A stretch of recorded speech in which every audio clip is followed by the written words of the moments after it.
da uopće se kako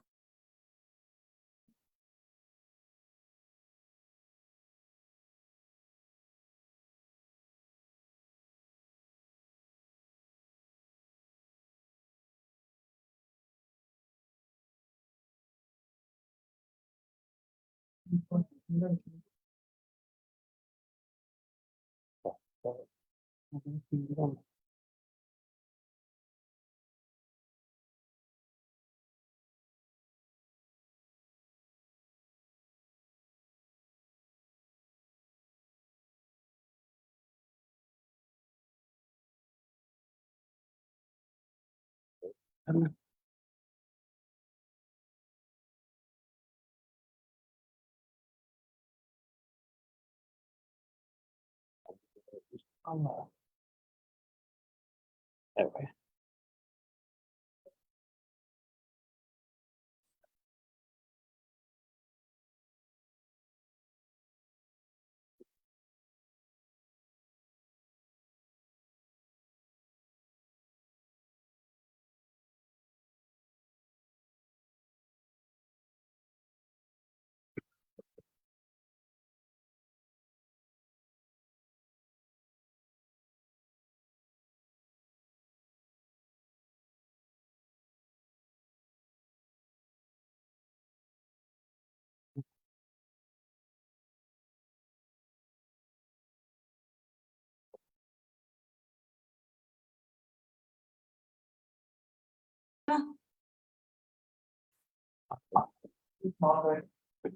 jesmo uspostavili vezu ponovo?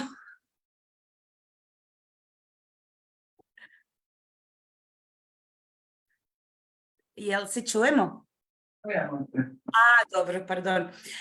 Malo je nezgodno ovako, svima bi se ispričala što nisam mogla biti s vama, ali evo, desilo se tako. Dakle, da odgovorim konačno na vaše pitanje. Znači, kako je došlo do toga? Zapravo je počelo sa jednom mojom susjedom koja ima sličnu priču i budući da sam bila svjesna da ne mogu snimati osobu sa tako tragičnim iskustvom bez stručne pomoći, pokušala sam naći nekakav program koji bi ona mogla proći da bi uopće mogla snimiti film. Ali na kraju moja susjeda nije prošla taj program, odustala je u jednom trenutku, a Mirta Puhlovski, koautorica filma, i ja smo ostale na programu koji ste vidjeli u filmu i koji se zapravo zove Ja sam mnogo više od moje traume.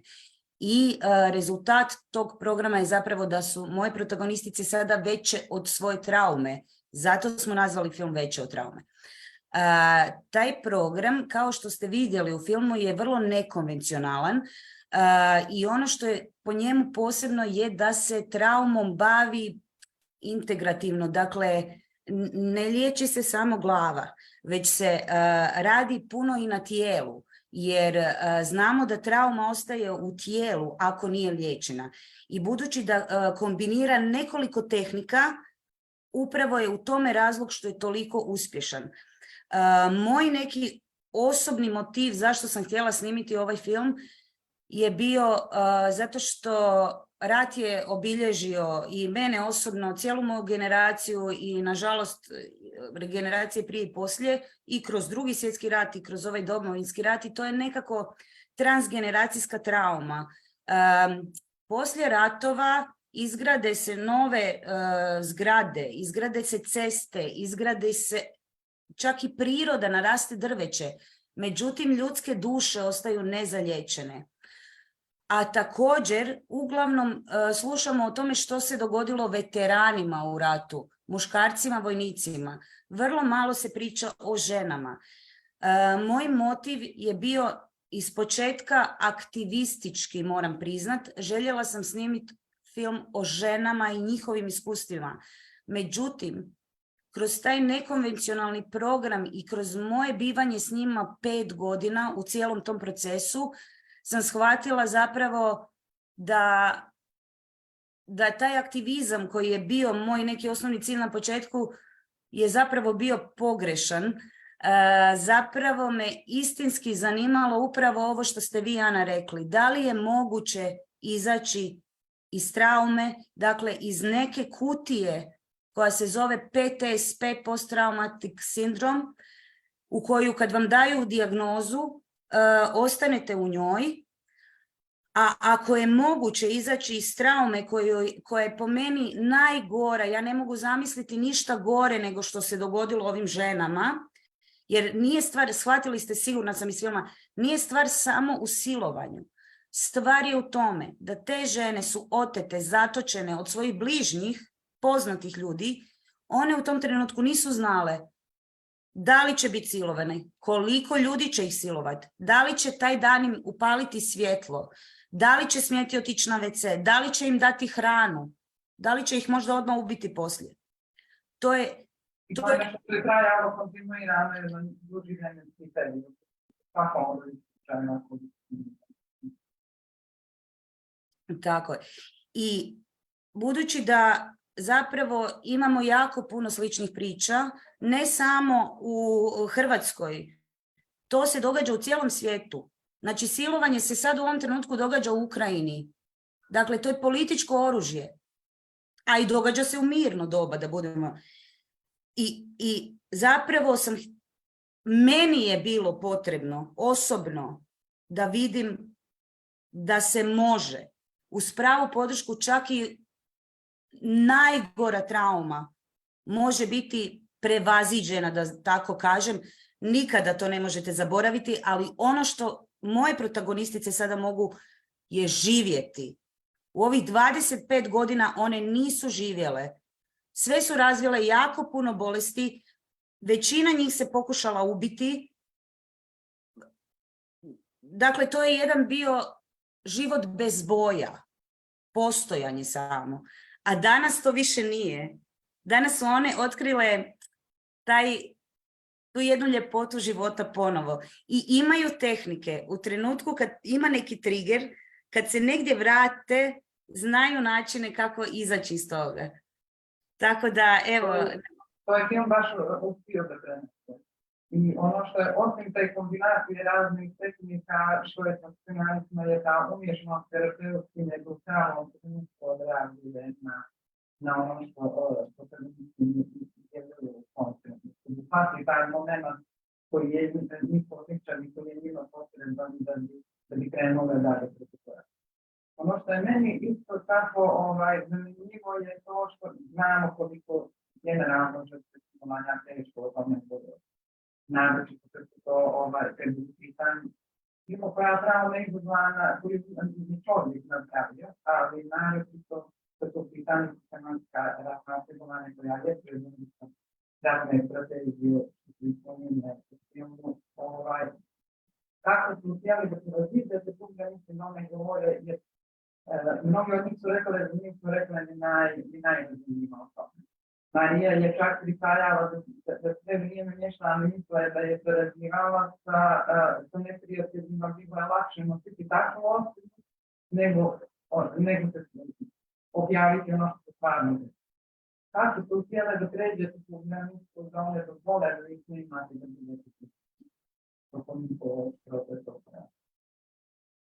Pardon, pitali ste me kako su one progovorile, kako su one pristale da ja budem tamo sa kamerom. Uopće bude neko tu, kako ti vidiš taj proces vašeg ostvarivanja koncepta i njihovog dopuštanja da progovore. I da budu pred nama, zaista se vidi jedna autentičnost, čak i onda kad su zatvorene i kad ne žele da podijela i to, vidi se da bi kod njih da bi se one tako ponašali da nije kamera tu, da je to prosto pitanje njihovog karaktera, ne prisustva nečega, i traume prisutne, naravno, ali ne prisustva kamere ili slično.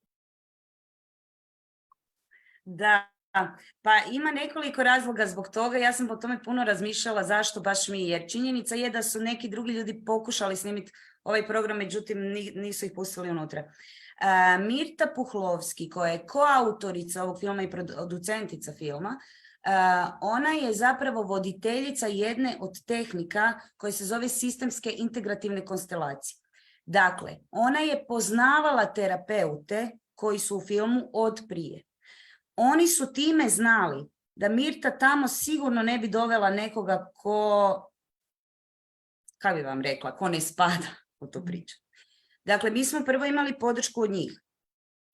Kako smo dobile povjerenje, tu sigurno ima veze naša osobnost i naša nježnost i naše razumijevanje sigurno ima veze, ali također ima veze ta podrška terapeuta, a ima i to da ti to sigurno dobro znaš, Ana, u svom radu.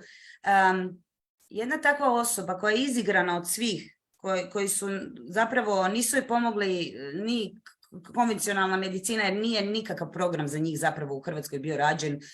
Političari su ih ostavili sa strane i mediji su ih ponekad, kad bi došlo do neke priče, senzacionalistički iskoristili. One su bile jako oprezne i nisu imale povjerenja, ali takva osoba s takvim iskustvom na neki način osjeti na koji način vi uđete u prostor. A šta smo mi napravile? Mi smo se na početku odmah dogovorile. Najvažnije nam je ne smetati njihov proces. A to znači da nismo unutra donijeli gotovo ništa od filmske opreme. Nismo imali rasvjetu. Imali smo samo jednog snimatelja, jednu kameru fiksiranu i jednu iz ruke koju je imao snimatelj, i Mirta i ja smo bili unutra. Ja sam sama snimala ton, nismo tonca imali. A vjerujte da prije toga nisam snimala intervju ni na mobitel, a kamoli ozvučivala 6 ljudi i nemam pojma šta. I danas pogledam, ne znam kako sam to uspjela. Dakle, naš je bio interni dogovor, bez da cure uopće to znaju, je da mi ćemo radije imati lošiju sliku nego smetati proces, jer smo prije svega ljudi. I ono čemu želimo svjedočiti je promjeni. A ako unesemo nemir, promjene neće biti, mi ćemo toj promjeni smetati. Druga stvar, prvo smo dolazile tamo samo pomagati u nekim vježbama, da nas upoznaju. Onda kad smo napravile probno snimanje prvi put, mi smo s njima potpisale ugovore u kojima smo rekli da će one prve vidjeti film. Ukoliko žele nešto mijenjati, čak smo išli do te mjere da ukoliko ne žele pokazati film, mi ga nikad nećemo pokazati, što je bila, vjerujte, suluda produkcijska odluka i niko ne bi to skoro napravio, 5 godina rada i financija, na taj način riskirao tu priču. Međutim, budući da smo znali ko su terapeuti, znali smo u njihovu vrijednost i znali smo što rade s drugim ljudima, nekako smo i Mirta i ja duboko u sebi osjećali da će to nekako biti u redu. Jer, pošto je to eksperimentalni program, mi čak nismo znali, kao ni naše protagonistice, da li će on uopće djelovati, šta ćemo mi imati na kraju. Mi smo se u jednom trenutku bojale, budući da, kao što ste vidjeli na filmu, Marija imala rak. Mi smo se čak bojale da, razumijete, tako da je to bilo sa svih strana nekako pokriveno, ja bih rekla, dušom prije svega, jednim razmišljanjem.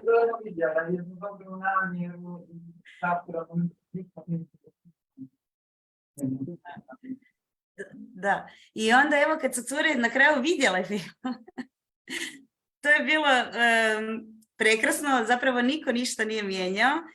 Bile su s nama na nekim premijerama, doživjele su jedan prekrasan odnos publike prema njima i meni je zapravo najdraža priča. Dakle, samo da se vratim, oprostite na ovo, zašto su one o tome šutjele. Navela sam vam neke razloge. Dakle, to kad izgovorite, dobijete hrpu sažaljenja, nikakve pomoći i još i osudu. Tipa od svog sela ili grada u kojem se to dogodilo. Još i dobijete i osudu. Ali ono što često zaborave svi koji nemaju dovoljno iskustva sa takvim stvarima je da žene ne pričaju zato što štite svoje bližnje. Zamislite da je Marija, koja je bila ono zatočena i koja je mama dolazila onako svaki dan, zamislite da je ona još mami to ispričala. Njezina mama bi se raspala. Kako da kažete svom mužu koji je taman došao s ratišta i možda ozlijedio nogu, kako da kažete svom djetetu? Vi time štitite zapravo svoje bližnje. A ovaj program je zapravo toliko dobro djelovao na njih da one kad su pogledale film, one su bile ponosne i rekle su, mi želimo da ovo vide druge, jer ako smo mi uspjele, želimo da vide druge žene. Ali nekako meni osobno najdraža priča kako je koja doživjela film je što je Katica napravila, Katica motoristica. Znači, ona živi s dečkom, ona ima dečka. I nikada mu nije ništa rekla vezano uz to. I već je s njim bila dugo godina. On je nekako naslučivao da se u tom ratu nešto desilo, ona je tome šutila. I onda je uzela film. I onda mu je pustila film. I ona je zapravo... Da, ona je svoju priču na taj način ispričala svojoj najbližoj osobi. I poslije mi je rekla, a Katica je zapravo bila najzatvorenija i za nju smo se pitali, nismo očekivali onu scenu uopće kad je ispričala svojoj prijateljici sve, nismo to očekivali uopće i sad nakon svega ona taj film pusti svom dečku i ja pitam pa Katice kako on reagirao? Ona kaže Vedrana, on je ovako od netremice gledao film sat i pol i onda je brzo izašao van i kao na balkoni puši. I onda sam ja došla kao da vidim kako je i vidjela sam da plače. I on joj zagrlio i rekao je Katice, ja sad sve razumijem, sve znam šta je bilo, ja te volim i nikad se više ovo neće dogoditi. Tako da.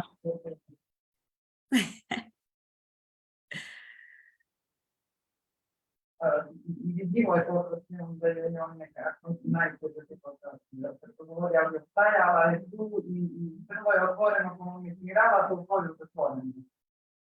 I to je negdje dalo nadu i znam da se svi par doći da nije da se različuje. I mislim da je u tome značaj ovo cijelima zapravo i svega što su prdili i kad su neki ostrani. Da je moguće da nam to ostane kao jedan ljudstva, ali da nas ne drži u ropstvu.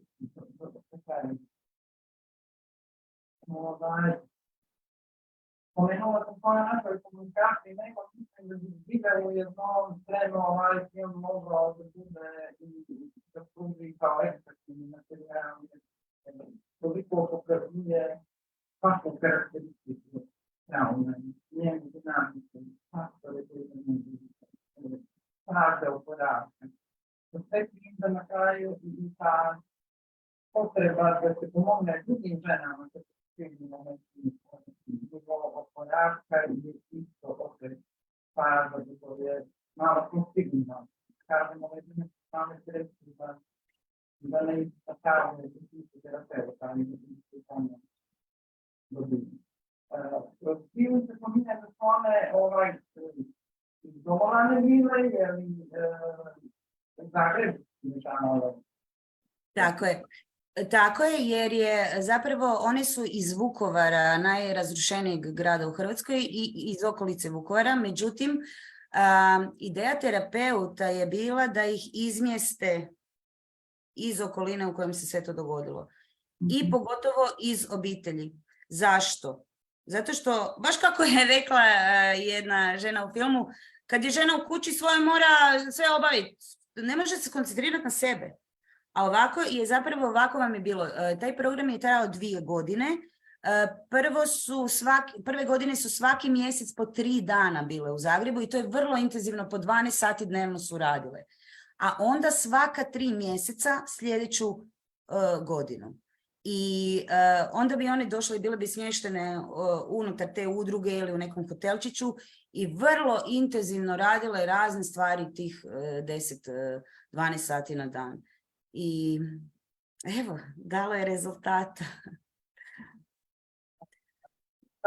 Kad je Pava Kristo dobila na vidljivosti njegovog skrbivanja javna, da li je spomen uspjela samo na pamet i tako da trebamo nastaviti kao dan nekako da ne navizovala. Oprostite, nisam vas baš najbolje ovo razumjela. Pa kad je spala priča o ovim ženama i zapravo potrebi da im se služi ovakva vrsta podrške, pa i time da je film dao vidljivost u ovom programu koji je, što smo vidjeli na kraju, isključen zbog nedostatka sredstava. Da li je sada nekom iz institucija palo na pamet da ipak mogla ovaj program i analizovati da do njega dođe veći broj žena? Pa znate šta, nažalost trenutačno nema nikakvog nastavka programa, što je stravično, zato što zapravo nažalost samo grupa od 18 žena je uspjela ovaj program proći i kao što ste vidjeli, kad su muškarci vidjeli kako dobro žene rade na sebi, onda su i oni odlučili se priključiti, što je stravična šteta. Mislim, čak možda ni ne šteta, nego čisti užas zapravo da je u tom trenu ukinuto financiranje. Stvar je u tome da naši terapeuti nisu dobri menadžeri, oni jako dobro rade sa ljudima, međutim ne znaju financije organizirati, što je potpuno ok zapravo, jer nisam ni ja u tome, kako bi vam rekla, najbolje radim filmove, ali ta udruga kroz koju su radili je zapravo bila prvo financirana od strane UN-a, a potom od grada Zagreba. Kad se promijenio gradonačelnik, nažalost, nije više ni on bio zainteresiran sudjelovati u tome, a terapeuti se barem za sada nisu snašli u smislu takvih nekih evropskih fondova. Međutim, film je dobio jako puno nagrada u cijelom svijetu zapravo i mnogi ljudi iz Europe su se javili koji žele donirati, sudjelovati, pomoći. I ja sam ih sve spojila. Pa kao što sam naučila zbog te terapije, zbog tih ljudi, kako bi vam rekla, i kad nešto izgleda kao da možda nema neku budućnost ili da je možda neko teško vrijeme za taj projekt ili za tu ideju, to je možda samo promjena konstelacije. Možda više nije vrijeme za taj program kroz tu udrugu, jer je to isto bilo dosta politički intonirano. Možda je vrijeme za neku drugu vrstu rasta, ali evo u ovom trenutku jako mi je žao, nažalost nema više programa, najgore mi je što nema follow-upa, jer im je jako puno to značilo da se ponovo tipa nakon 3 godine nađu opet na par. I također nije bilo za njihovu obitelj, recimo neke od njih imaju djecu, bilo bi dobro da su i djeca prošla taj program i ma znate kako to ide, da. Tako da. Sad je pomenula da je nešto naučila tog procesa, ali prije, vratit ću se na to kasnije, ali prije toga bi se pitala kako ste se vas dvije nosile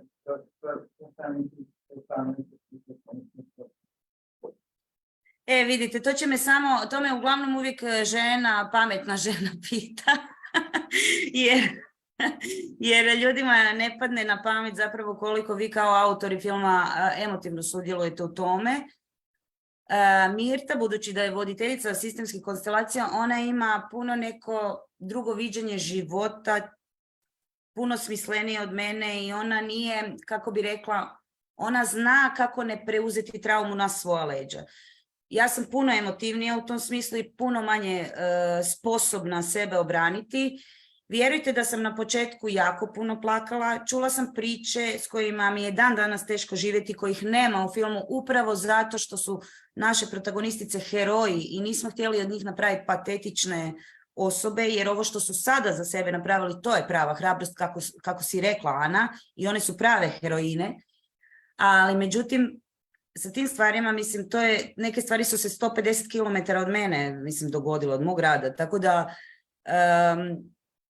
emotivno mi je bilo strašno teško, čak sam imala i fizičke, tipa cijela leđa su mi se okoščila, vi znate, nosite na leđima, ne teret života. I to je trajalo neko vrijeme. A onda sam jednostavno shvatila da ne mogu ja biti patetična.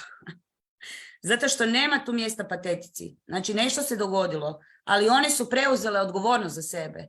U tom trenutku, u tom programu su preuzele odgovornosti za sebe i za svoj život i za svoju traumu, u krajnjoj liniji. I tu više nema patetike. Ja mogu se njima samo diviti. I kad sam to shvatila, onda sam shvatila zapravo da je vrijeme za prestanak plakanja i vrijeme za napraviti dobar film kako je zaslužuju. Da, da.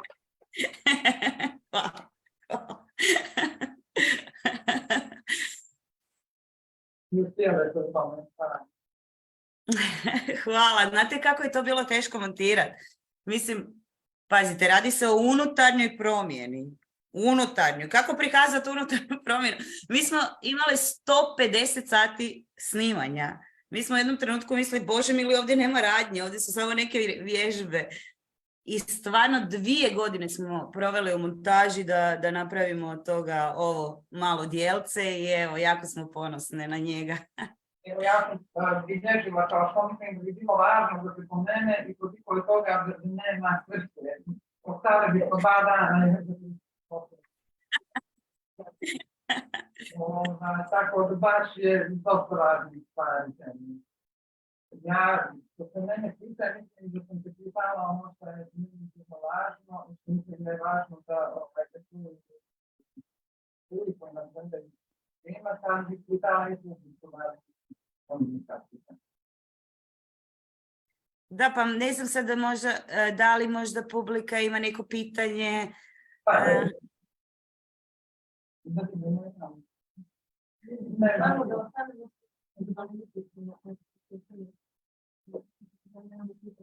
Publika nam je jedna, on je da stano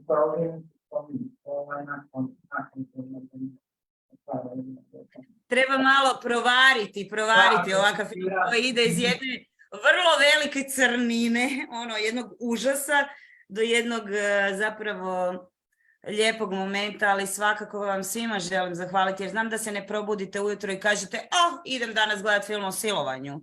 Tako da ste vi također vrlo hrabri i hvala vam puno, cure, kaj ste sve tu. Hvala vam.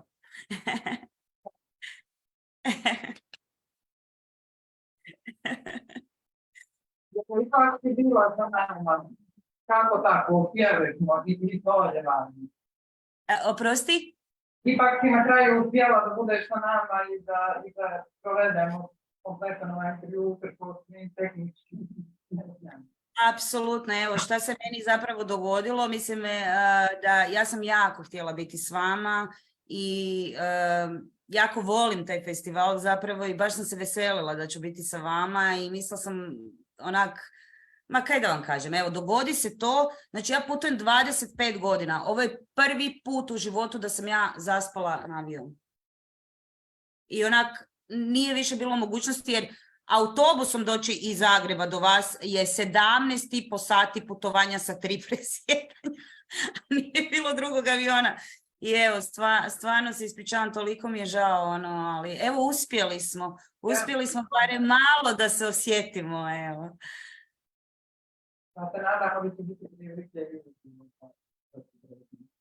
Pa evo, ja bi voljela i ako vas putno nese u Zagreb, Ana, rado ću s tobom popit kavu, ako bude željela, bit će mi čast. Hvala puno, Vedra. Hvala vama od srca, evo, uspjeli smo, hvala vam od srca. Pa. Bog. Ćao.